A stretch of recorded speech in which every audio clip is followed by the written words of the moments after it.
नारायण नारायण नारायण।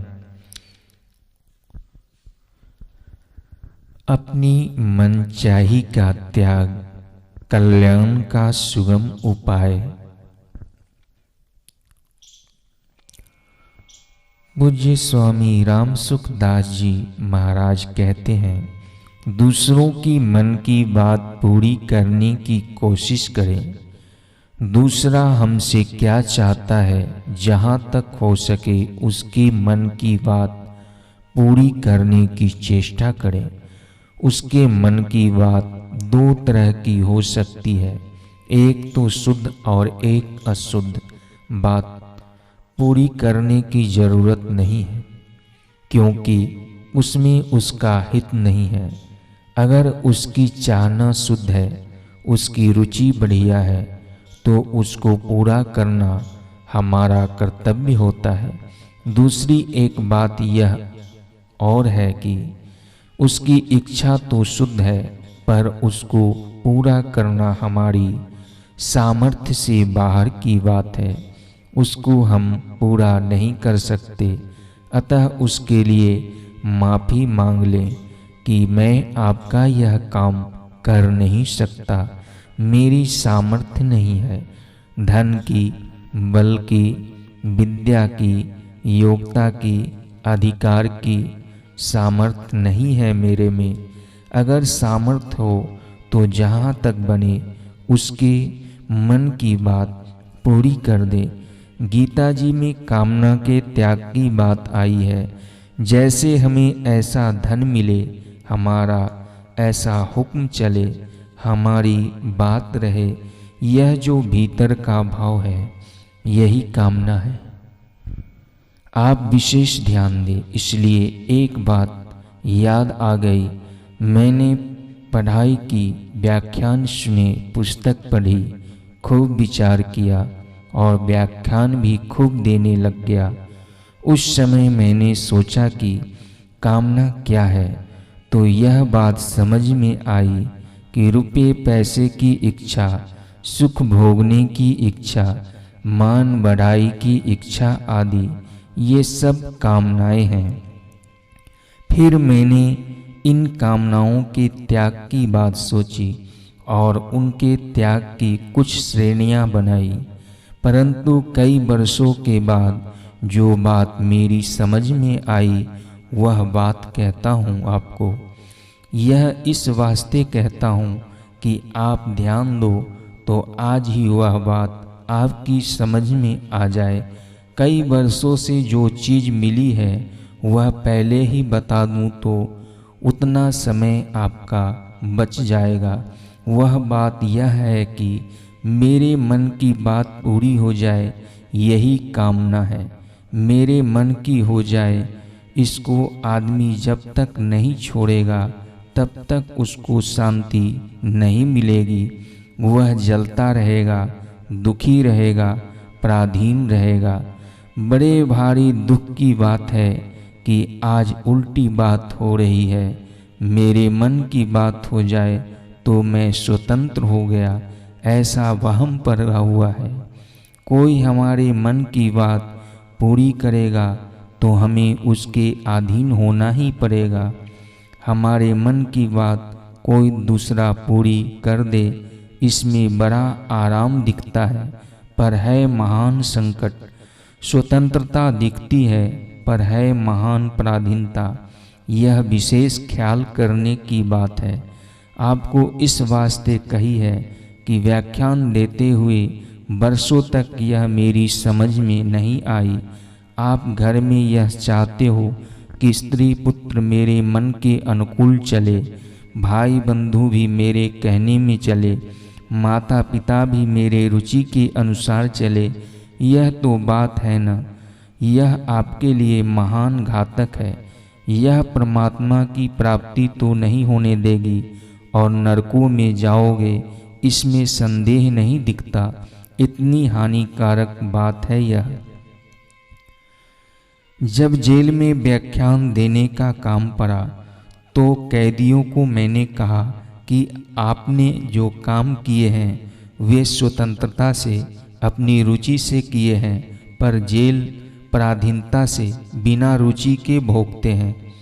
तो दुनिया में सब आदमी कैदी है, वे अपनी मर्जी से काम करते हैं और उसका फल पराधीन होकर भोगते हैं। नरक और 84 लाख योनियाँ यह कैद खाना है। यह कैद खाना क्यों मिलता है कि अपनी मनमानी चलाना चाहते हैं।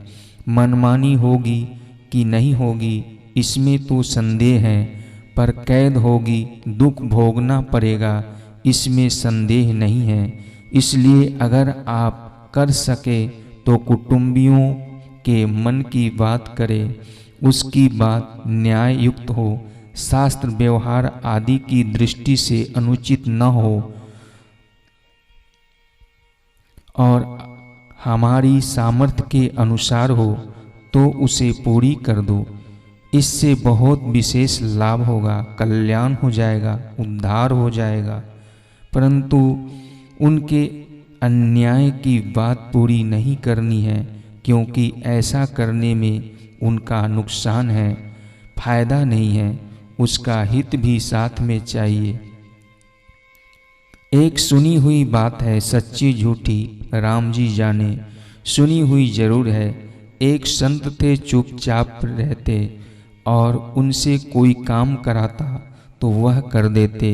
यहाँ तक कि स्त्रियाँ गारा तैयार करके दे देती और कहती बाबा जी आप लिप दो, तो वे लिप देते। उनका पानी का घड़ा उठवा देते, घर पहुंचा देते, झाड़ू लगा देते, जो कहते वह कर देते। दूसरा खिला दे तो खिला दे, नहीं तो उसकी मर्जी। एक स्त्री की संतान नहीं थी, उसने बाबा जी की बहुत सेवा की। उसने खिलाया तो अच्छी तरह से खा लिया, कपड़ा पहनाया तो कपड़ा पहन लिया। वे आराम से रहने लगे। कुछ दिनों के बाद उसने अपनी सैया बिछा दी और इच्छा प्रकट की कि मेरे संतान हो जाए। बाबा जी ने कह दिया ना। वह बोली कि आप तो जैसा कहें वैसा करते हो। बाबा जी बोलते नहीं थे, पर बोल दिए बस यहाँ तक ही, मतलब यह कि यहाँ तक ही करता हूँ, इससे आगे नहीं, व्यभिचार तक नहीं। ऐसा कहकर बाबा जी वहाँ से चल दिए। अतः वही तक करना है जहाँ तक उचित होता है। जहाँ अनुचित होता है वहाँ कह दिया कि नहीं, यहाँ तक ही करता हूँ। जिसमें अपना सुख भोग हो और दूसरे का अहित हो वह काम नहीं करना है।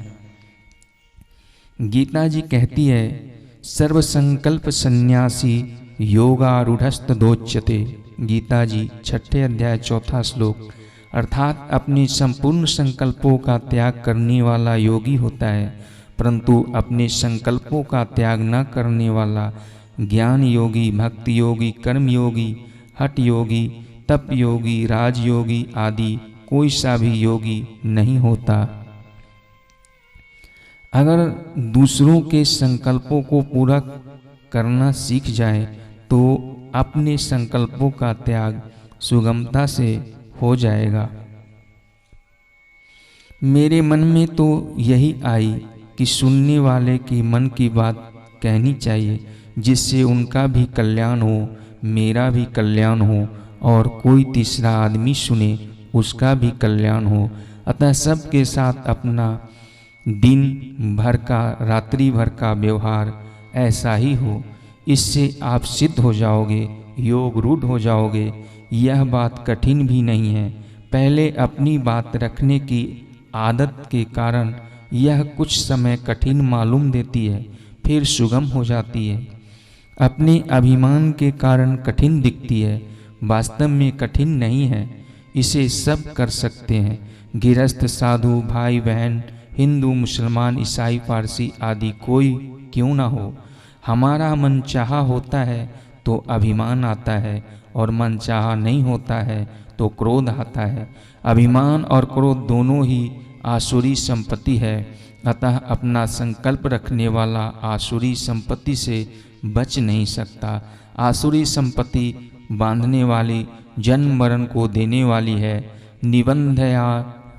निबंधया सुरी मता। अपना संकल्प नहीं रखे तो आसुरी संपत्ति आ ही नहीं सकती। मुक्ति जितनी सीधी सरल है उतना सरल कोई काम है ही नहीं। कर्म योग, ज्ञान योग, भक्ति योग सभी सरल है। कठिनता अपनी रुचि की पूर्ति करने में है। इसके सिवाय और क्या कठिनता है बताओ। जितनी कठिनता आती है वह इसी में आती है कि हमारी मनचाही बात हो जाए। अर्जुन ने पूछा कि मनुष्य ना चाहता हुआ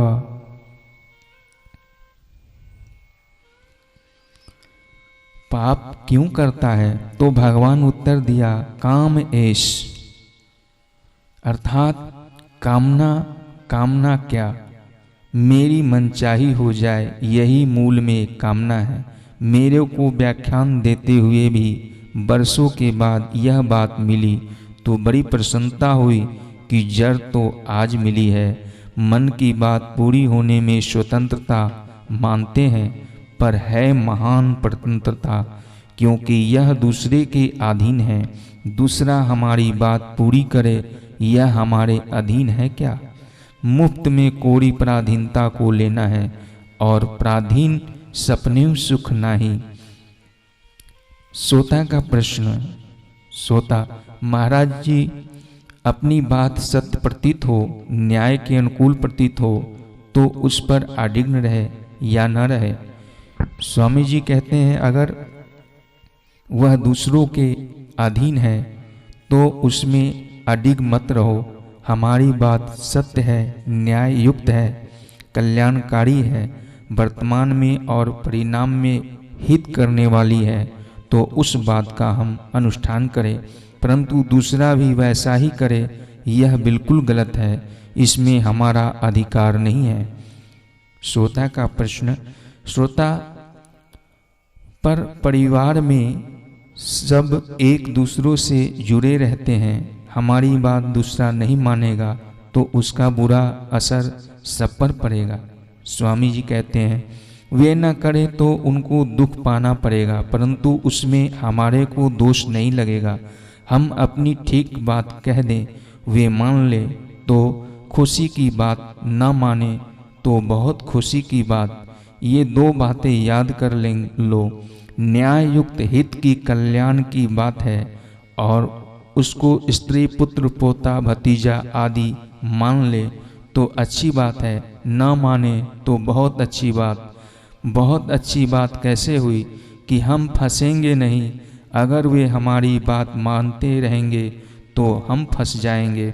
मैंने तो यहाँ कलकत्ते में कई वर्षों पहले कह दिया था कि आप मेरा कहना मानते तो मैं फंस जाता, यहाँ से बाहर जा ही नहीं सकता। पर आप कहना नहीं मानते हैं तो यह आपकी कृपा है, मैं खुला रहता हूँ। जो हमारा कहना मानता है उसके बस में होना ही पड़ेगा, पराधीनता भोगनी ही पड़ेगी। लोग घर छोड़कर साधु सन्यासी होते हैं, आप घर में रहते हुए ही साधु सन्यासी हो गए, क्योंकि घर वाले आपकी बात मानते ही नहीं। फिर भी जिसमें हमारा दूसरों का सबका हित हो, यह बात कहनी है, चाहे दूसरा माने या ना माने। नारायण नारायण नारायण।